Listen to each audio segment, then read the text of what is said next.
3, 2, 1। नमस्कार। प्रतिध्वनि के इस अंक में आपका स्वागत है।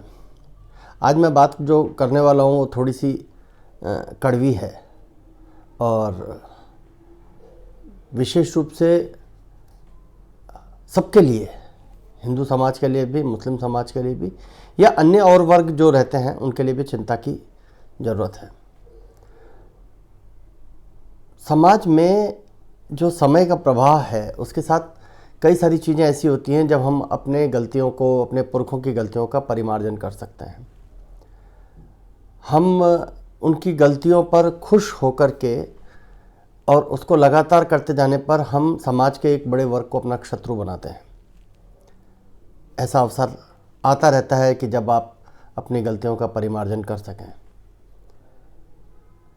पर दुर्भाग्य से मेरे को ऐसा लगता है कि हमारे जो मुस्लिम समाज है वो अपने पुरखों की गलतियों को सुधारने को तैयार नहीं है। 1947 में भारत का विभाजन हो गया और उसके पीछे जो मूल बिंदु था वो ये था कि हम दोनों की उपासना पद्धति अलग अलग है, हम लोग साथ नहीं रह सकते। वोटिंग हुई, वोट सब लोगों ने ये कहा कि साहब अलग पाकिस्तान बना दो, और अलग पाकिस्तान बन गया। जिन्होंने वोट दिया वो भारत में ही रह गए। अब उनकी संतानें, वो हंस के लिया था पाकिस्तान, लड़के लेंगे हिंदुस्तान के मोड़ पर काम कर रही हैं। वो ये भूल गए कि केवल 1500 साल पहले जो है वो इस्लाम का प्रादुर्भाव हुआ था।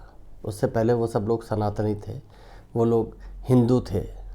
और हम तो आज भी मानते हैं कि आज से तो हिमाचल जितने भी लोग, हिमालय जितने भी लोग रहते हैं, वो सब लोग अपने कर्म से, अपने संस्कारों से, अपनी संस्कृति से, अपने खान पान से, अपने विविधता से हिंदू हैं।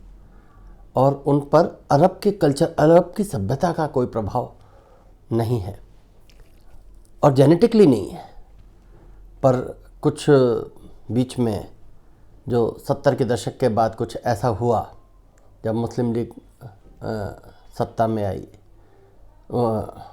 मुस्लिम लीग जो है वो दोबारा जन्म लिया उसने, और पाकिस्तान एक अलग बन ही गया था कि एक जो नफ़रत का वातावरण है वो क्रिएट किया जाने लगा।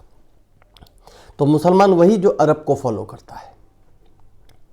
ये बात अलग है कि अब जो अरब है वो काफ़ी सारे सुधारों को लागू कर रहा है और काफ़ी सारे सुधारों को लेकर के आ रहा है। उनमें से ताज़ा सुधार ये है कि उन्होंने शुक्रवार की छुट्टी को ख़त्म करके रविवार को ही छुट्टी मनाने का फ़ैसला किया है। ये बात अलग है, पर ये बात, इसको इनके जो मुल्ला मौलवी हैं वो वहाँ तक पहुँचने नहीं दे रहे।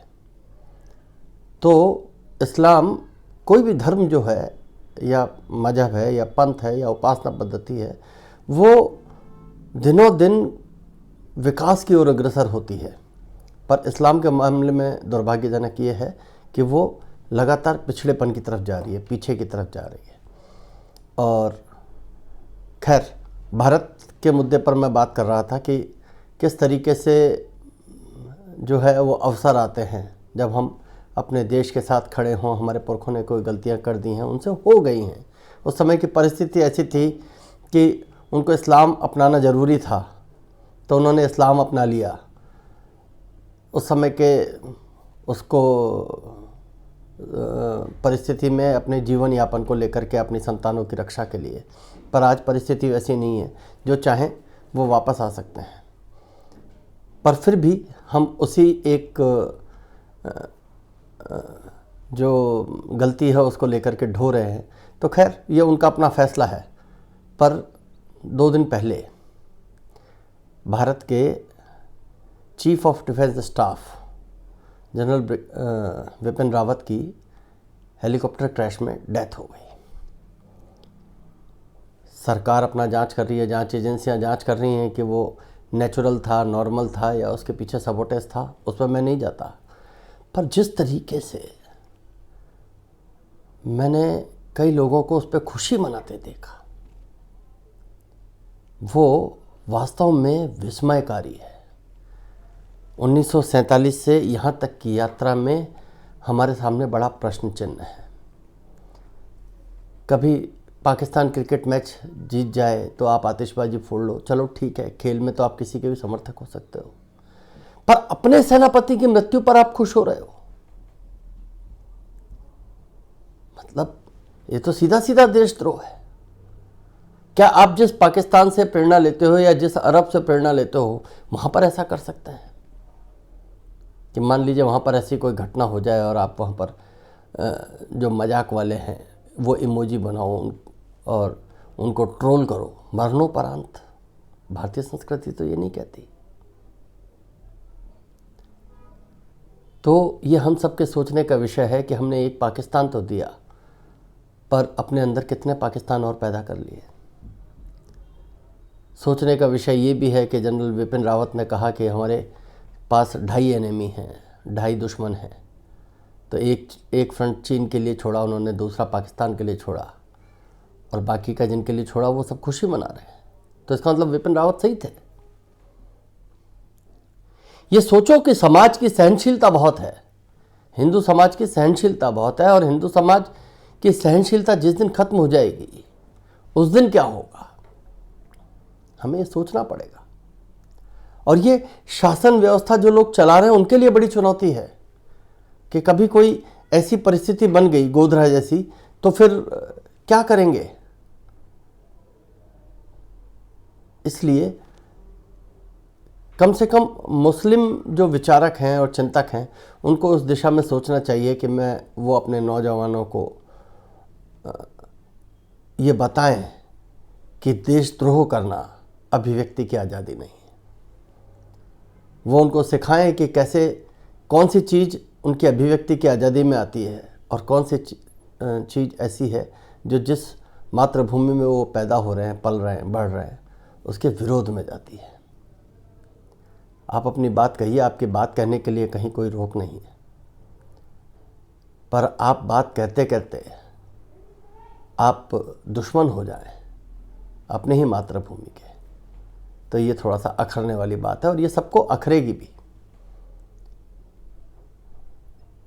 शायद इसीलिए वसीम रिजवी ने कहा कि मैं वापस सनातन धर्म में लौट रहा हूँ। शायद इन्हीं जो घटनाएं हो रही हैं मुस्लिम समाज में, इनसे आहत होकर के दक्षिण भारत के फिल्म के निर्देशक अली अकबर ने कहा कि मैं इस्लाम त्याग रहा। और आपको तो पता ही होगा कि पूरी दुनिया में नॉन बिलीवर्स की संख्या बढ़ रही है। लोग बिना धर्म के जीने की आदत डाल रहे हैं। लोग मानते हैं कि ये हमारे ऊपर बर्डन है, तो वहाँ पर लोग क्रिश्चियनिटी छोड़ रहे हैं, इस्लाम छोड़ रहे हैं, सनातन धर्म की तरफ वापस आ रहे हैं। आप इस्कॉन मंदिर को देख लीजिए, आप इस्कॉन की मान्यता बढ़ रही है। हरे रामा हरे कृष्णा परिवार बहुत तेज़ी से आगे बढ़ रहा है। मूल रूप से हम मनुष्य हैं, हम एक जागृत शिव हैं, और जागृत शिव को स्वीकार करने में कहीं कोई दिक्कत नहीं है। पर यदि हम एक संकीर्ण मानसिकता के साथ अपनी संस्कृति को, जिसको हमारे पुरखों ने, हमारी से पहले वाली पीढ़ियों ने कितने बलिदानों और संघर्षों के बाद संजो करके रखा है, हमारी सभ्यता जो हमारी वैज्ञानिकता को रिफ्लेक्ट करती है, यदि हम उसको कुचलने पर आते हैं और उसको हम यदि डिसओन करते हैं, हम उसका नुकसान करने की कोशिश करते हैं केवल इसलिए कि सत्ता किसी और की है और हमें अपने मन मर्जी की छूट नहीं मिलती, तो मैं समझता हूँ कि ये दुर्भाग्य है उस समाज का भी। और आज जो ये विषय मैंने उठाया है, इस विषय पर आप सब चिंतन मनन करेंगे, यही मेरी कामना है। आज के लिए इतना ही। नमस्कार। भारत माता की जय। वंदे मातरम।